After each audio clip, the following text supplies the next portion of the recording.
Okay, so we're here in this big garage. It's like a 20 by 39. As you can see, Jerry over there doing what he does. You know, he's always working. He's a good employee. He's an awesome installer. Anyway, what you see on the floor is not actually the concrete. I have actually put already the supplier that I buy my stuff from, my supplies from, has actually stopped carrying the Ardex feather finish, which was my favorite. I always use that. So this is the closest thing that they got now to the Ardex. So I've been using it, and it does pretty good. I can't really complain anything about it. But anyway, this was a garage floor. I mean, you can see spots like this that are just a deeper gray and stuff like that. This was actually floor coated. I actually did the floor prep on this like 6 weeks ago. And this already has 3 10-pound bags of floor patch over this. And what we did just now, I'm sorry if I'm moving too fast. I put a brand new blade in my scraper, and I went over the whole floor, and Jerry went around all the walls with this little guy, so we got it nice and smooth. And you can see where stuff got scraped. I don't know if it's going to show up in the video or not. The shiny spots is what the scraper actually took off. There was little high spots. So the shiny spots is what the scraper took off. So then that lets me know that there was a little bit unevenness. I am going to hit it one more time. I'm going to go over the whole thing with one more coat of mud, and then we'll scrape it one more time and be ready to put some vinyl down. Pop the baseboards back on, you know, we'll have to cut the door jambs and stuff like that. I'm not like that. And again, I want to tell you guys, I appreciate all your subscribers and everybody that watches my videos. I really appreciate you guys. And we're going to go from there. We're going to get busy. This is a decent sized little vinyl job here, so I got to get with Jerry and help him get to working. Sweep this bad boy up, mud it, scrape it, sweep it again. We'll be ready for vinyl. All right. Thanks for watching. So I just wanted to make a little statement about my trowel right quick before I started using it and it gets dirty. Let me set my camera down here so you can see better. Let's see. Okay. If you'll notice the oblong shape in it right there, it's all crooked like that. That is wore like that just from long time use. A lot of people would throw them away like that. If you look at that real fine, I mean, that is like really sharp. I mean, if you're washing this off and you ain't careful, you'll slice yourself right open on it. But anyway, you can see the different curves and stuff in it like that. I strive to get my trowel like that. I would never throw this away. To me, with it being worn like that, that is a perfect crack filling trowel, a perfect smoothing trowel. One that's perfectly flat and got off flat edges like this is not going to work half as good as having them curves and stuff in it like that, because those are pressure points. Whenever I apply pressure, I'm sorry about moving so fast. Look at when I apply pressure on that, look where it's pushing, right there. Look, the nose is hard. I'm sorry.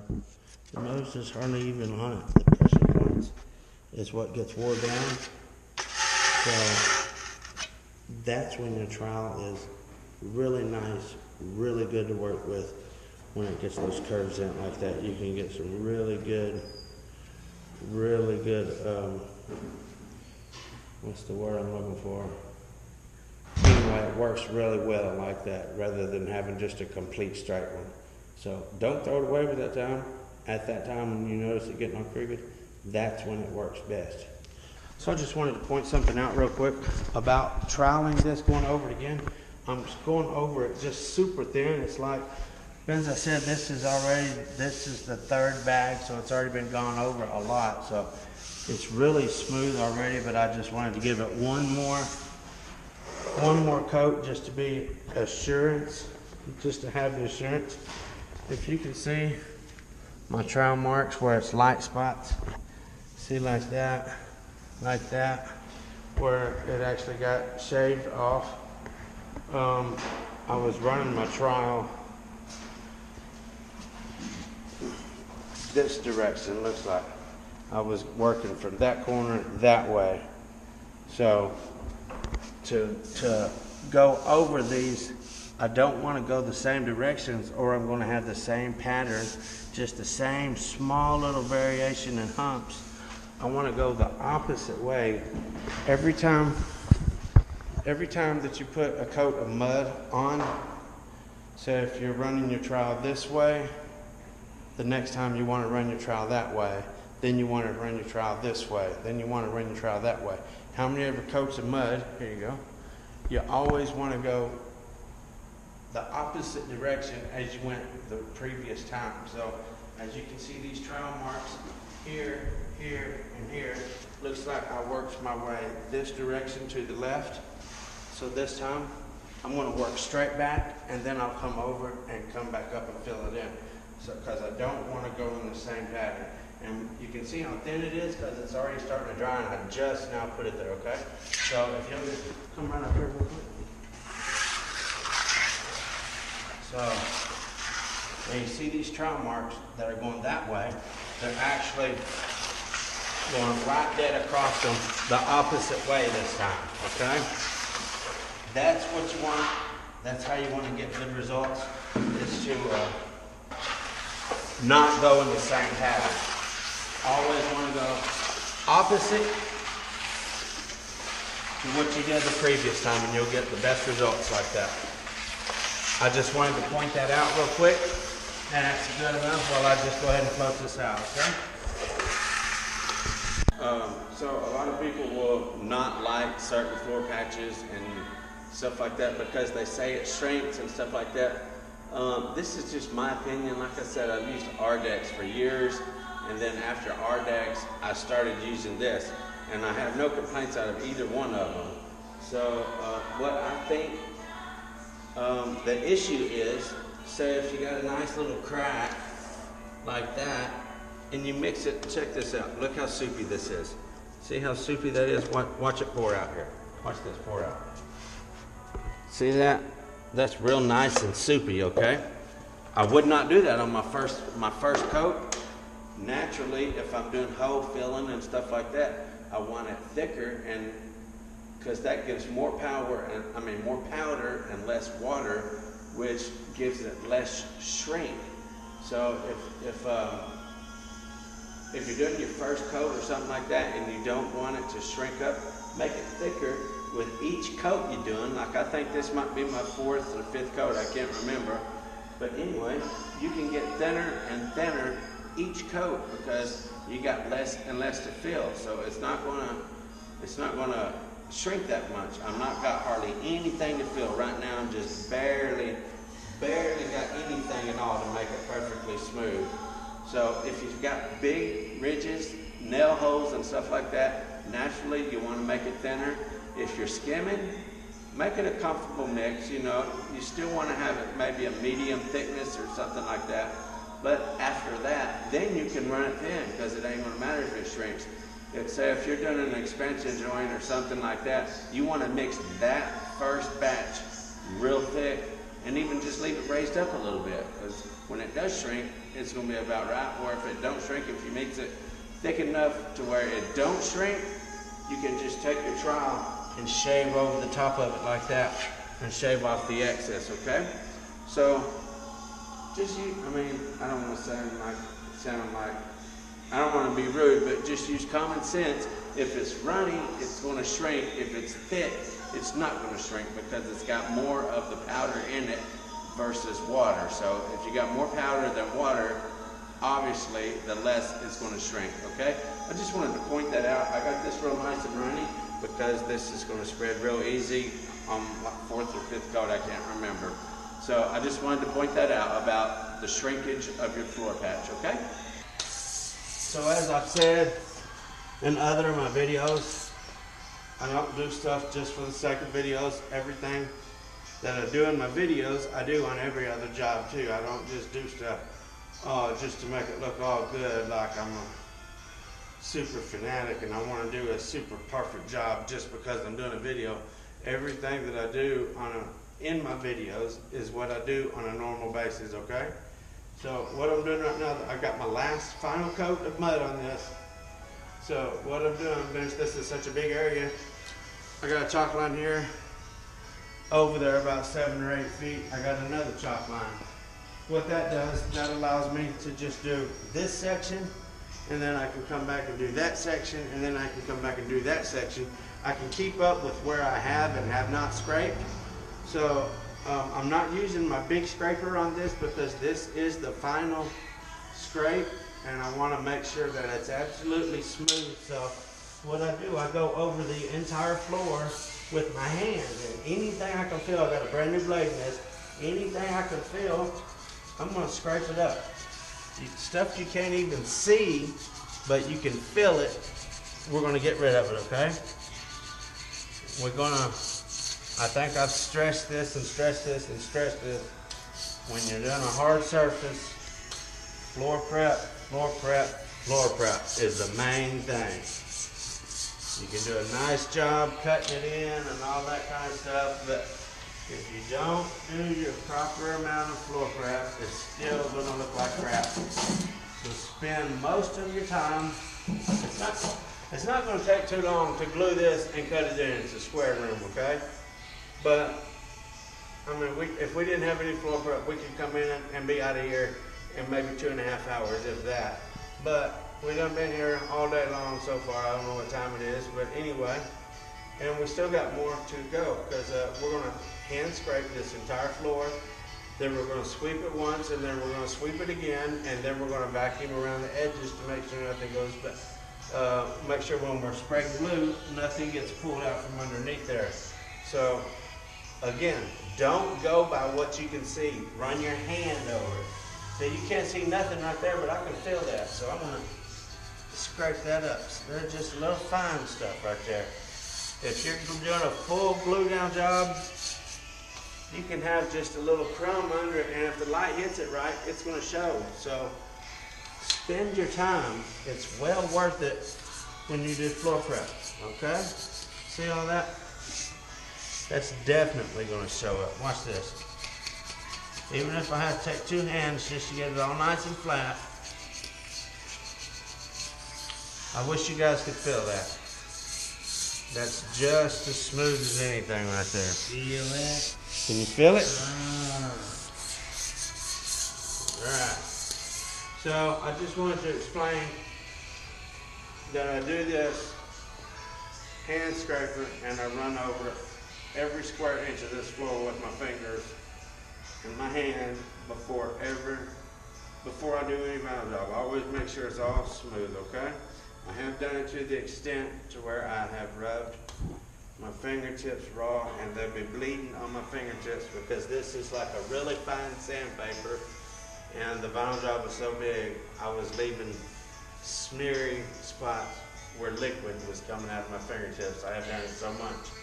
But it's a 100% guarantee your floor is going to be slick. That's all I wanted to say about that. Okay, so we got it swept up, not once but twice. Jerry has gone around the edges really good with a vacuum cleaner, and I see one piece of a little carpet fuzz right there. But anyway, we are ready to do some, see them 2 rows of vinyl down there on the van? We're fixing to bring them bad boys in here. And I just wanted to show the importance of, even if you think you're a master sweeper or whatever, I used to think that. I went for years only sweeping my jobs one time because I thought I was good enough. I thought, yeah, sweeping it, don't worry about it, I'll sweep it. And then that'll be it because that's why I'm a good sweeper. Well, it's only been maybe 2 months when I actually re-swept a job that I had already swept myself once, and then I discovered this. See all that garbage? That's already been swept once by me, and then I swept it again. That's how much I was leaving behind, and I had no idea. Anytime you're doing a glue down product, whether it's vinyl, LVT, LVP, any kind of glue down product, always sweep it twice and save yourself the hassle of having garbage under your goods, okay?